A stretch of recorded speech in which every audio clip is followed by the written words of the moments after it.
prospect of gold once brought men from the ends of the earth to the west coast of New Zealand. Today, at the end of Westland rainbows, travellers discover treasure of another kind.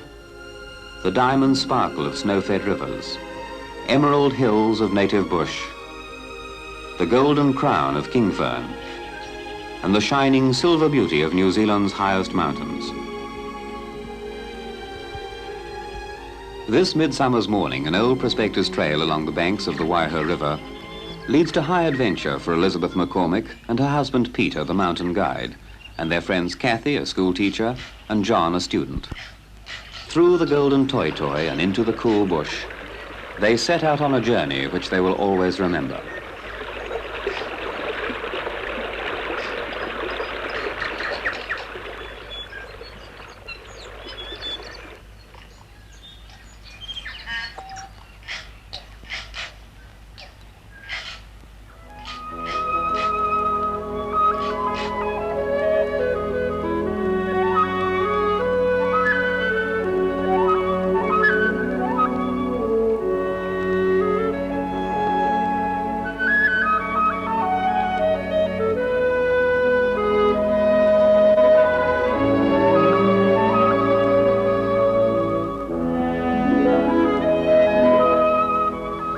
These West Coast glaciers are unique. This one, the Franz Josef, flows down through mountainsides covered with native bush almost to sea level. You don't find ice and subtropical flowers so close together anywhere else in the world. Today we're heading for the main ice fall on the skyline. It's 5 miles away and 5,000 feet above the terminal face of the glacier and the river. We've come through the bush and along the riverbed. Now we put crampons on our boots, steel spikes to give footholds on the ice, and then we begin to climb.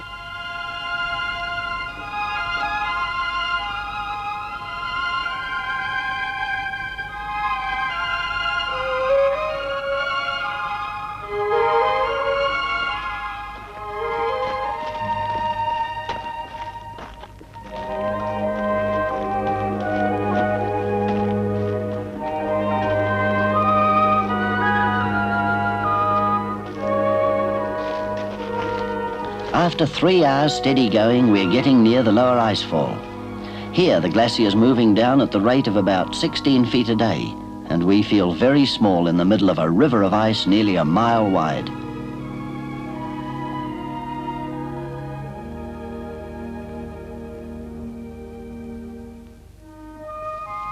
Where the rock walls close in, tremendous pressure forces the ice into great ridges and pinnacles.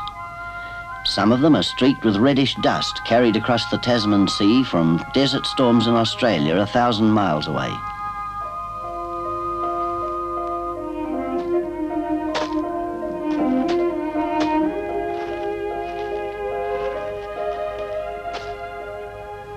In the main icefall now, and I chop a few steps. The sunlight sparkles on the hard ice. The air's crisp and clear. We've climbed to 5,000 feet.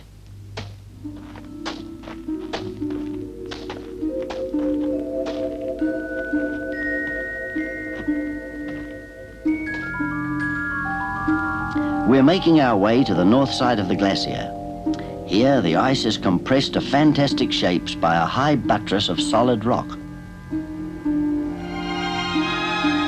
This is the Alma Ridge. We're on the last lap of our first day's journey. The pinnacles of the Franz Josef are below us now. On our left, the Alma Glacier. 500 feet above us is the Alma Hut. We'll be glad to get there, take off our packs and have a cup of tea.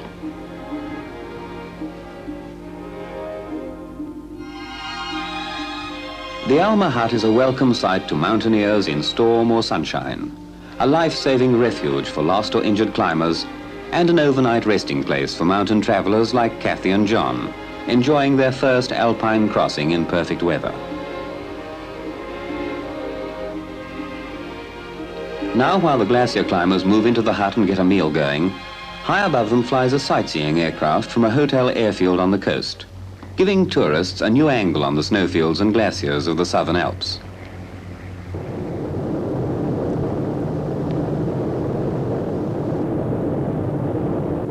At 10,000 feet, we're above the great snowfields which form the Franz Josef Glacier, looking out across the mountains to the west coast and the Tasman Sea.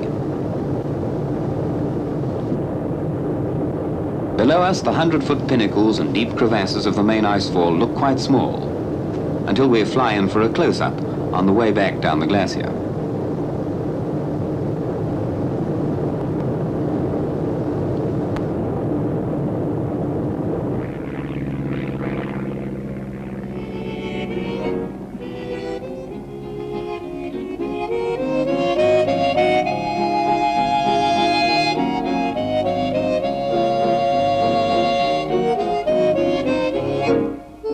Their journey began this morning where the river meets the sea, but Kathy and John still have enough energy left to climb the ridge above the hut.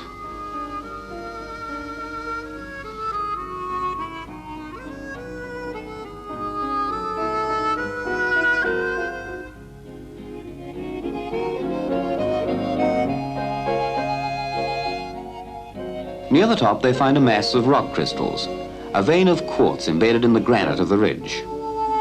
John, an amateur geologist, knows the history of these shining crystals. Harder than glass, they were formed deep in the earth under intense heat and pressure millions of years ago. Now they sparkle in the light of the setting sun, and the 10,000-foot peaks of the minarets, towering high and clear above the snowfield, hold promise of a fine weather crossing for the climbers tomorrow. A sunset photograph of the way ahead, and then welcome sleep. Early next morning, after breakfast by moonlight and candlelight, the glacier climbers begin their longest day's journey. At sunrise, they cross the rocky Elmer Ridge. The hut regains its air of mountain solitude, and soon the climbers are far away, tiny dots on the sloping snowfield near the massive buttress of Teichelmann's Rock. A last look back at the hut, a friendly oasis in a wilderness of snow and ice.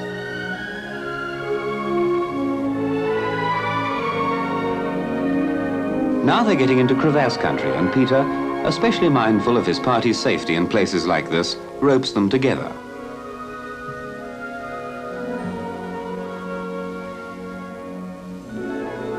I was glad of that rope. I wasn't exactly scared, but the mist was coming down and we had to walk pretty carefully between the crevasses. Some of the ledges are rather narrow.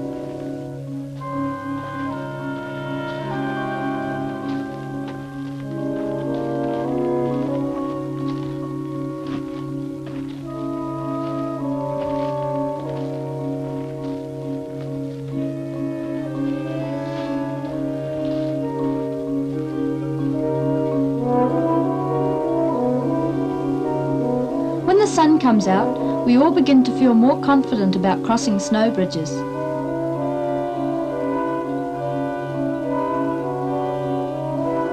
Near the top of the icefall, Peter shows us some enormous crevasses, some as big as houses, filled with great masses of broken ice.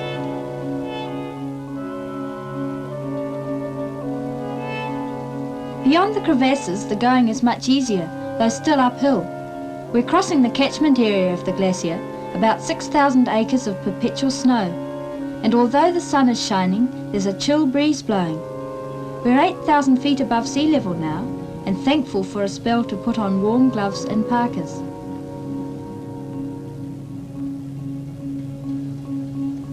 Elizabeth has done the crossing before, and warns us to be prepared for near-freezing winds at the top.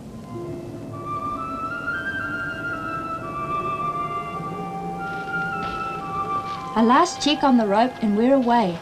Ahead of us now is a stiff climb up to the snow-covered saddle on the skyline. It's several hundred feet above us and the ice is steep in places.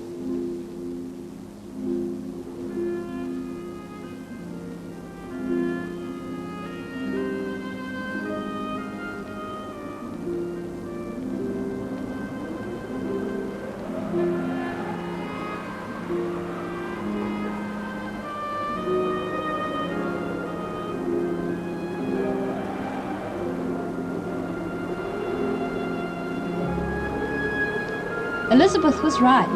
It is cold and it is steep, and all of us, except Peter, are just about exhausted. But we've made it. We're on Graham's Saddle, halfway across the frozen roof of New Zealand. And we feel on top of the world. Before them, the summits of New Zealand's highest mountains stand out crisp and clear in the morning sunlight. The climbers are on the main divide at nearly 9,000 feet. In the distance is the shadowed ridge and sunlit peak of Mount Cook, the 12,000-foot giant of the Southern Alps.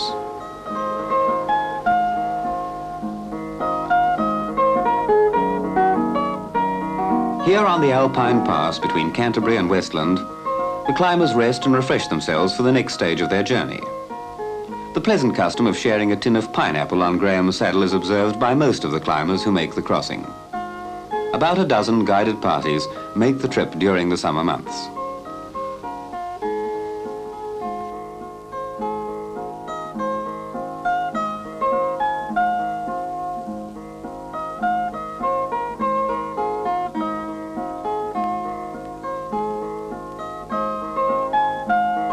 A quick drink, Alpine style, and they're on their way again. With John leading, they move cautiously down the wind-swept slope on the Canterbury side of the pass.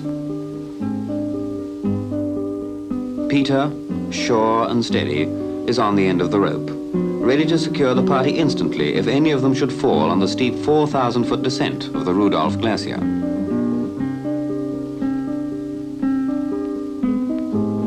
Five hours later, at the foot of the Rudolph, they pass the great milestone of Delabesh Corner, and Peter once more takes the lead as they move across the wide white floor of the Tasman Glacier.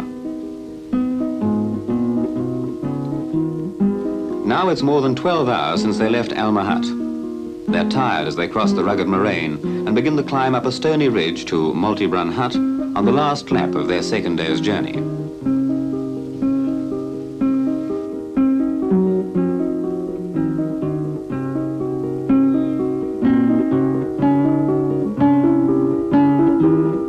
For some time, their progress has been watched with interest by two members of a three-man party of mountaineers already at the hut.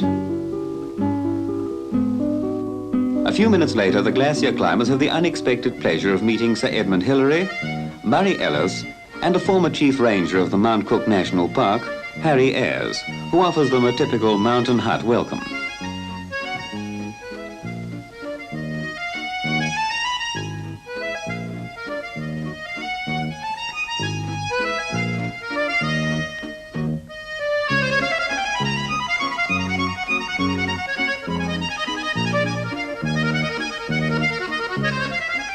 For Sir Edmund Hillary, this is a quiet interlude in a busy life.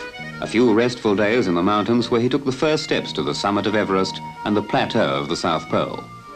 With Murray and Harry, his comrades in the triumphs and hardships of many polar journeys, Sir Edmund has planned what he calls a gentle stroll up the Tasman Glacier for their next day at Malte Brun. The glacier climbers' plans are much simpler: food, rest, and a quiet day around the hut.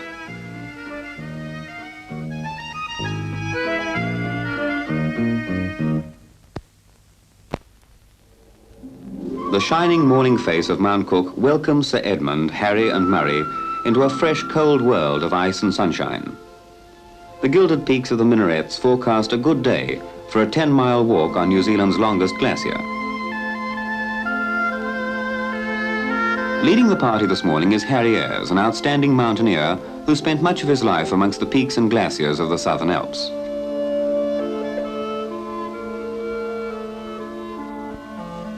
In the stillness of the early daylight hours, we set out over terrain familiar to the three of us. We did our Antarctic training here a few years ago and enjoyed many climbs in these mountains before Ed's Himalayan expeditions and his conquest of Everest. Today we're not aiming for anything spectacular. We're here just for the pleasure of being in the heart of New Zealand's high country again. But experience and caution are needed to negotiate the icefall at the head of the Tasman Glacier. The order of leading is changed at intervals, and by mid-morning, Ed is in the lead.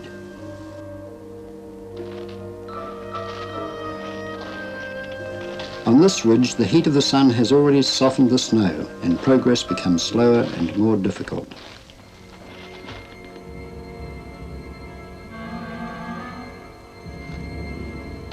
In front of us now, the crux of the climb, a snow slope and 1,000 feet of rock.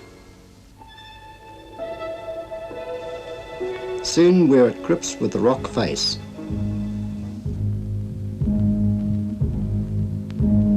This is superb, warm, firm, and offering a variety of holds.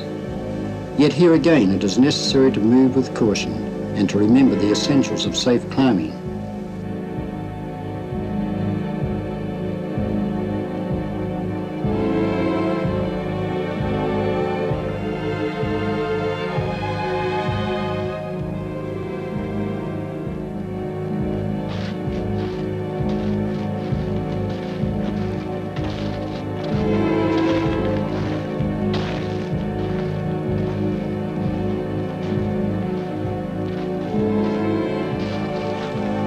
At last, the summit, the highlight of another enjoyable day's climbing in the Southern Alps.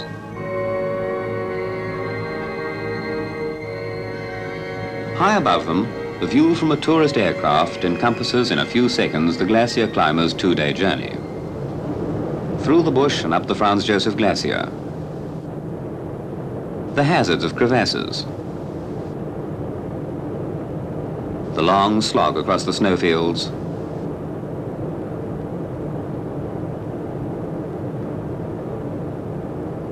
The moment of triumph at the first sight of Mount Cook.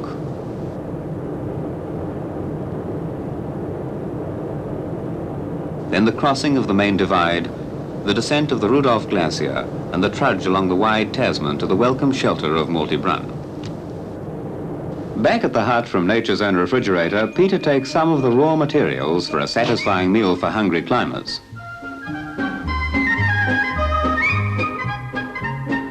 While Sir Edmund, Murray and Harry are on their way back to the hut, Peter and Elizabeth prepare the evening meal. An hour later, after coming through a soaking rainstorm, the climbers are ready to pay their compliments to the chef.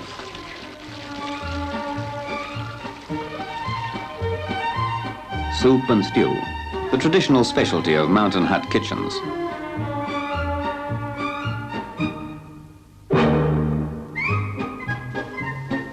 Over the meal, they talk of simple things. Alpine days in calm and storm. The technique of travel through bush, river, rock and snow. There are questions and answers about great adventures from the Himalayas to the Antarctic. The risks and rewards of mountaineering in New Zealand.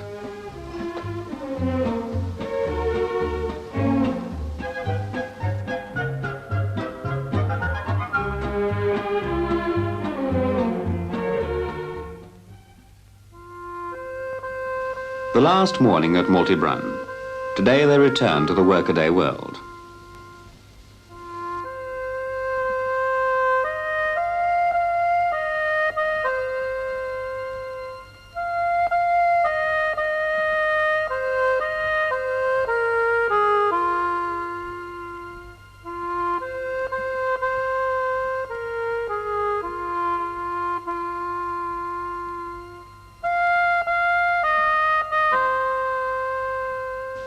Ahead of them now is a 7-hour journey down the Tasman Glacier to a hostel at the end of the mountain road.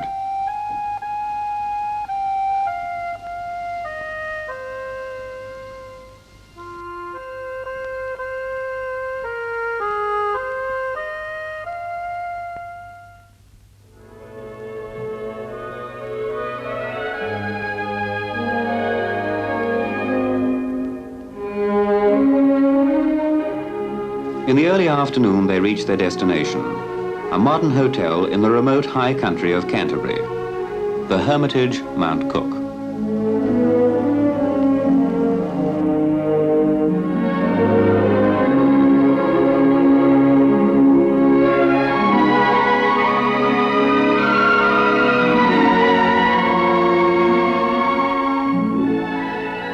For Kathy and John, this is the end of their first adventure in the mountains, and the beginning of a new awareness of the bright world above the snowline.